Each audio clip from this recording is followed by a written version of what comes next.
Wow! It's time! Wah! Ah! Ang init!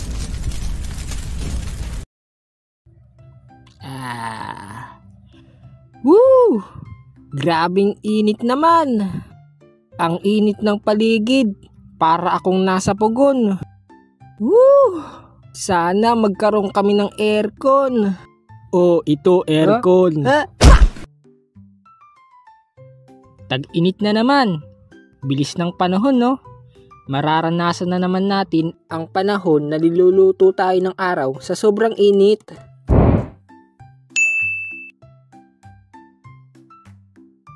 Summer. Uy, kilala ko yun si Summer, yung loyal.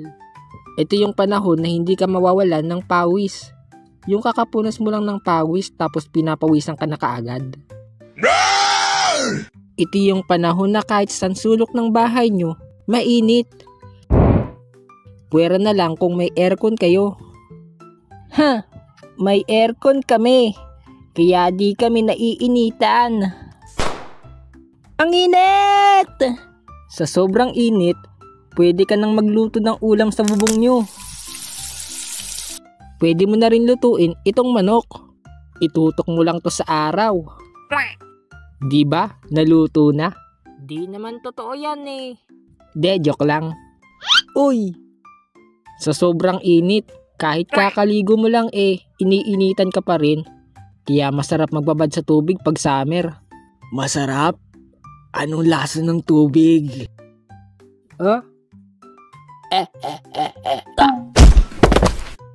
At dahil sa sobrang init ng panahon ngayon, madali akong mauhaw. Yung kakain mo pa lang ng tubig tapos nauhaw ka na kaagad. Pakiramdam mo parang tuyo na yung lalamunan mo. Kailangan ko ng tubig. Stay hydrated mga kaibigan. Uminom ng maraming tubig lalo ngayong tag-init.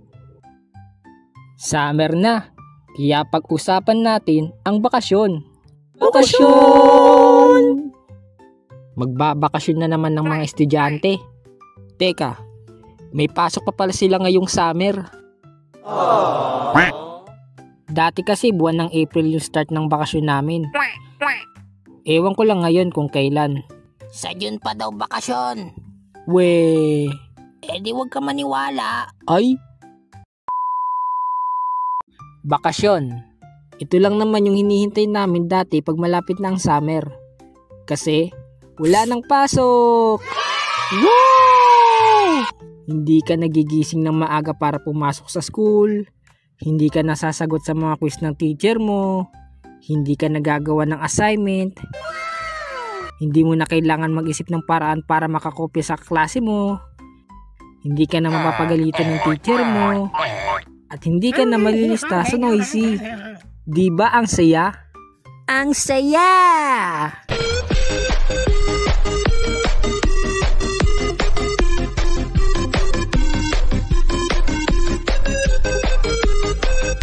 Uy! May libreng tulis sa labasan. Tara, magpatuli tayo. Uy, nasan na kayo? Kayo, ano ba mga ginagawa nyo tuwing bakasyon nung bata kayo? Kayo ba ay naglalaro sa labas, nanonood sa TV, pupunta sa probinsya at doon magbabakasyon? Naalala ko dati nung bata ko, ang ginagawa lang naming magkakapatid tuwing bakasyon ay ang manood ng TV at maglaro sa labas. At dahil bakasyon, masaya kami dahil makakapanood na kami ng TV araw-araw. Huwag lang mag-brown out. Brown out daw! Hindi! Pagkatapos manood ng TV, maglalaro naman kami sa labas. Sobrang saya namin kasi makakapaglaro na kami sa labas ng magdamag. Ayos, bakasyon na. Makakapaglaro na kami magdamag. Anong magdamag? Matulog kayo sa tanghali. Uwe!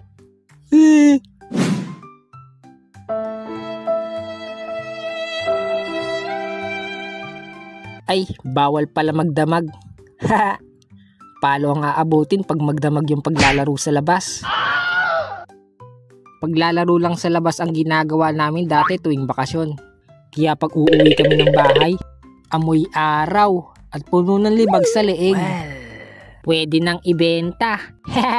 At ayun, naubos ang bakasyon namin sa paglalaro. Ganun naman yung mga bata, di ba? Ewan, depende ata sa bata. Ano pa ba mga madalas gawin ng mga tao kapag summer o tag-init? Ano? Di Hotdog. di mag-swimming. Aba, oo nga no. Nung nakatira pa kami dati sa probinsya, tuwing summer madalas kami maligo sa dagat, lalong-lalo na sa ilog. Maaga kami naliligo sa dagat para magbabad sa tubig at para na rin magbilad sa araw. May vitamins daw yun eh. Yung vitamin D. Mga alas 7 pa lang ng umaga, aalis na kami ng bahay para pumunta at maligo sa dagat. Hindi kami marunong lumangoy, kaya sa pangpang ng dagat lang kami naliligo. Pagtampisaw at pagpapalutang lang sa gilid ang ginagawa ko. Hanggang sa gilid lang kami ng dagat kasi malakas humigit pumanghila yung dagat, lalo na pag maalon. Alam niyo yun, pag naliligo ka sa dagat para kang hinihila papunta sa gitna ng dagat. Kaya nakakatakot minsan maligo sa dagat, lalo na pag di ka marunong lumangoy. Tulong! Ano ginagawa mo? Ay. Pag maliligo ka sa dagat, mararanasan mo rin ang makainom ng tubig dagat.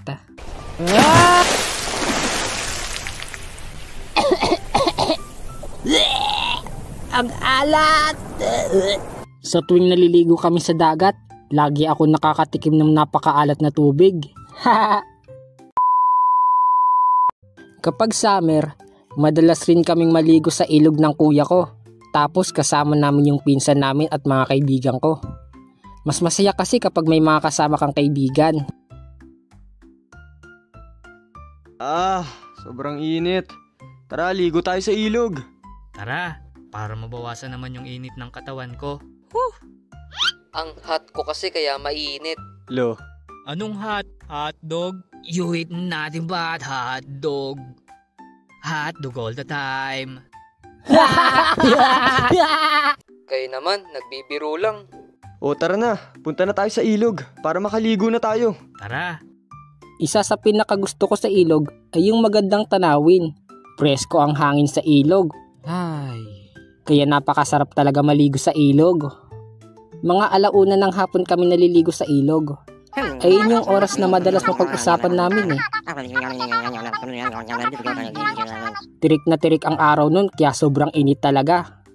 Sa sobrang init, yung mga bato sa ilog ang init din. Kaya pag tinanggal mo yung tsinelas mo tapos umapa ka sa mga bato, mapapaso ka. Aray! O tara. Ano pa hinihintay nyo? Ligo na tayo. Let's go!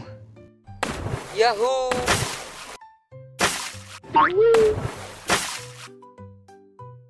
Naranasan ko rin yung pag lumalangoy ako, biglang pupulikatin pa ako. Yung mararamdaman mo na biglang maninigas paa mo. Aray ko! Naiisipan rin namin gawin sa ilog yung sasabayan namin yung agos ng tubig. Wee! Wee! Tae! Ay, di pala.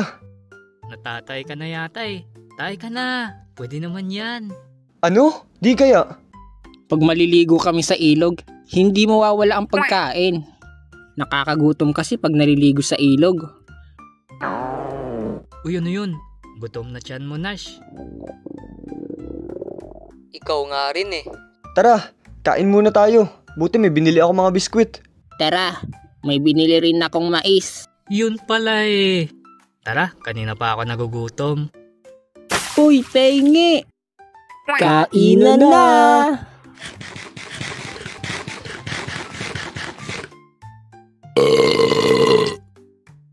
Hindi lang pagligo ang ginagawa namin sa ilog.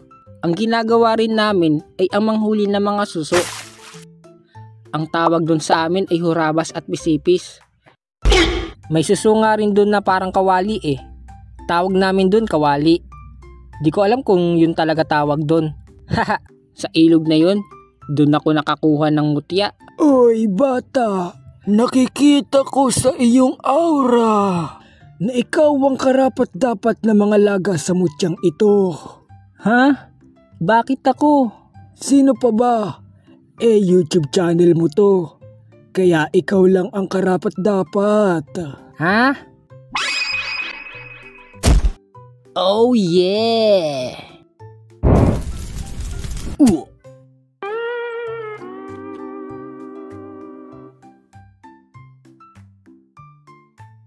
Ang probinsya pala namin ay Bicol.